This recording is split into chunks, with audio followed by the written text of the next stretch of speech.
Ողջույն սիրելի հայրենակիցներ, օրը Կիրակի է, ամբողջ տարածաշրջանը լարված է, հարևան Իրանի Իսլամական Հանրապետությունը գտնվում է պատերազմի մեջ։ Շաբաթ առավոտյան Միացյալ Նահանգները եւ Իսրայելը սկսեցին ռմբակոծել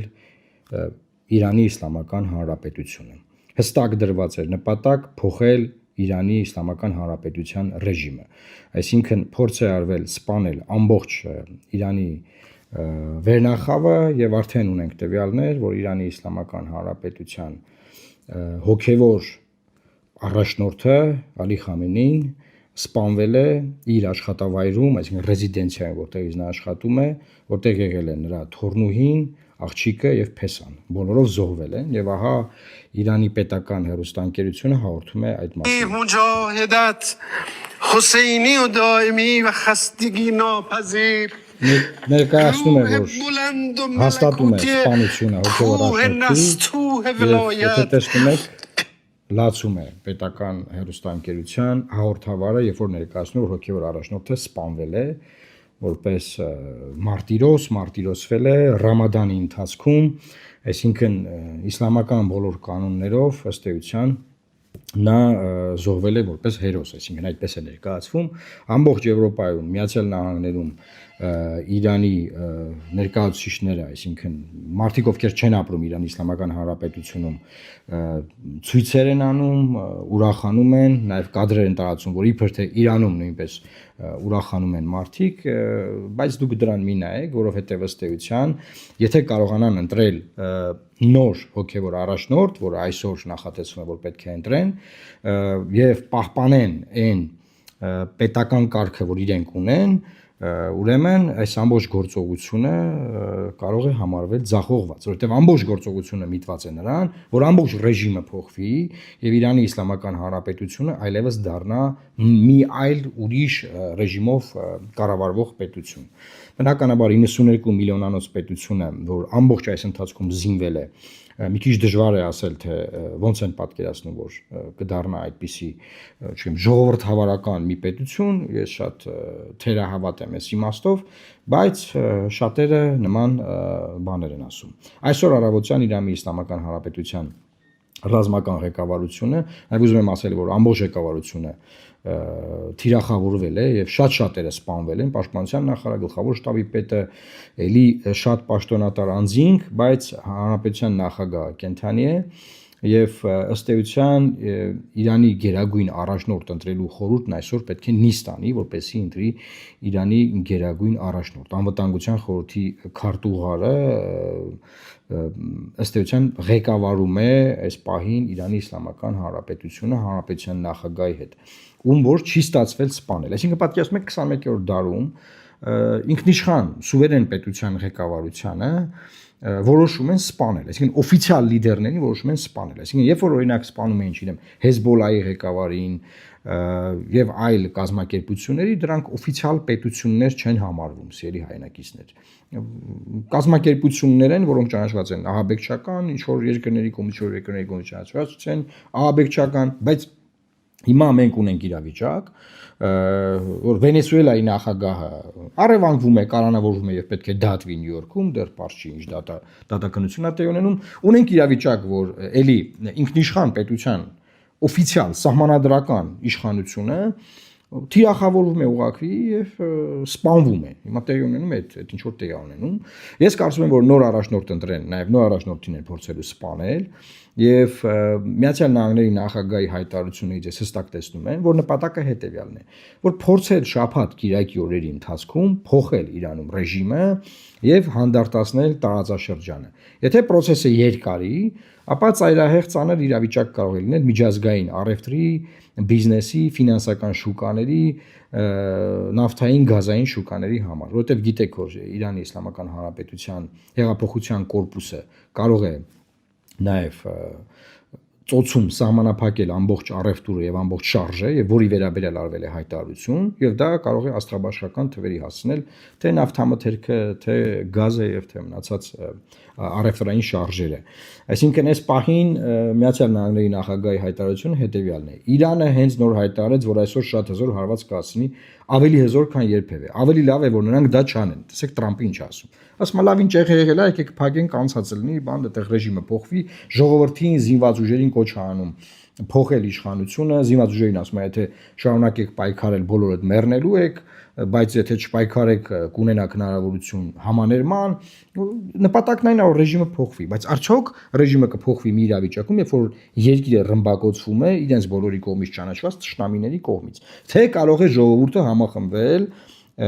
եղած ռեժիմի շուրջ եւ ձևավորել այդ ռեժիմի կենսունակություն եւ շարունակել այդ իշխանության պահպանությունը։ Եվ Թրամփը ասում է, ավելի լավ է որ նրանք դա չանեն, այսինքն չխչարված են մեր ռազմաբազային, որովհետեւ եթե նրանք դա անեն, մենք նրանց կարողացենք այնպիսի ուժով, որ աշխարհը երբեք չի տեսել։ Եթե ուշադիր եղաք, ինչու է ռմբակոծությունը այս սպանությունները, այս հարձակումը սկսվել օրինակ շաբաթ առավոտյան, որովհետեւ Միացյալ Նահանգներում բորսան, որը համաշխարհային առևտրի առումով ամենակարևոր բանն է, բիրժան փակ է, ժողովուրդ ջան, շաբաթ կիրակի փակ է եւ երկուշաբթի օրը առավոտյան, այսինքն մեր մոտով Հայաստանի Հանրապետության ժամանակով ժամը 1-ի կողմերը, հա, նոր պարզ կլինի օրինակ նավթի գների հետ ինչա տեղի ունենում։ Եվ Միացյալ Նահանգների նպատակն այն է, Թրամփի ադմինիստրացիայի դոլարի պահպանության իմաստով, նավթի շուկաների իմաստով, որ այս երկու օրվա մեջ արագ այս հարցը սահմանափակվի։ Բայց եթե Իրանի իշխանություններին հաջողվի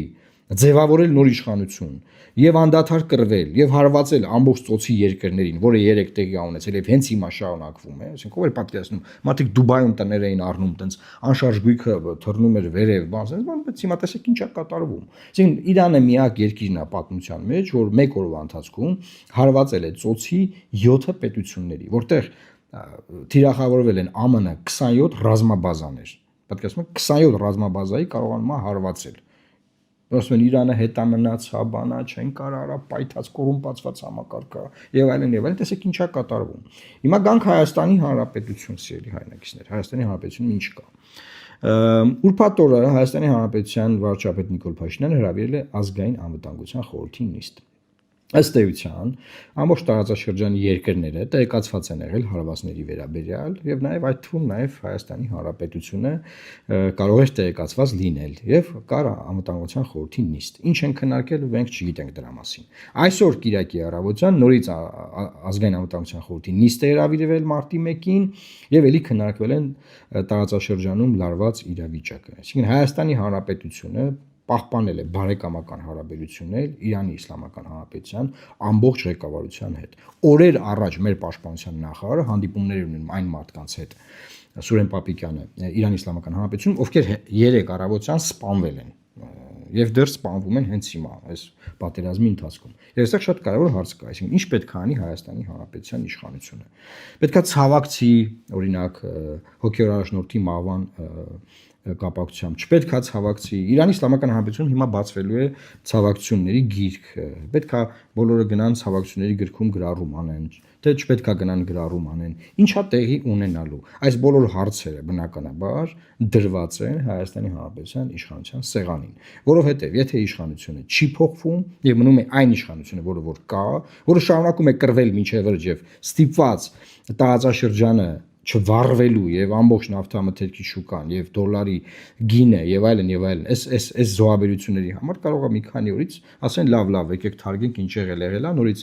պահպանվի այս իշխանությունը, իսկ Հայաստանը պետք է շարունակի պահպանել հարաբերությունները իշխանությունների հետ։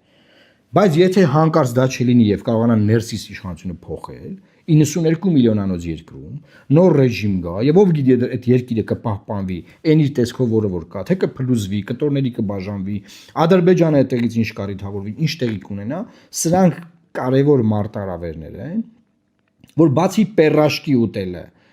հարևան երկրի վրա հարձակման ժամանակ պետքա կարողանաս հասցեագրել կա հույս որ մենք ունենք adekvat իշխանություններ ես քանի որ ճանաչում եմ իրանց անձամբ կարծում եմ որ չկա այս իմաստով բնականաբար այս բոլոր մարտահրավերները մեր առջև դրված են եւ սրանք պետք է մի հատ բառ կա անգլերենից թարգմանած օգտագործում են addressed սրանք պետք է հասցեագրվեն ինչպես կհասցեագրեն մեր իշխանությունները շատ դժվար է ասել Եվ այս իմաստով պետք է ուղղակի հետևել իրադարձություններին եւ տեսնել թե ինչ է կատարվում շատ ամուր պինդ պահել մեր բոլոր պետական ծառայությունները, բոլոր անվտանգության մարմինները, բոլոր բանակից սկսած ԱԱԾ, հետախուզություն,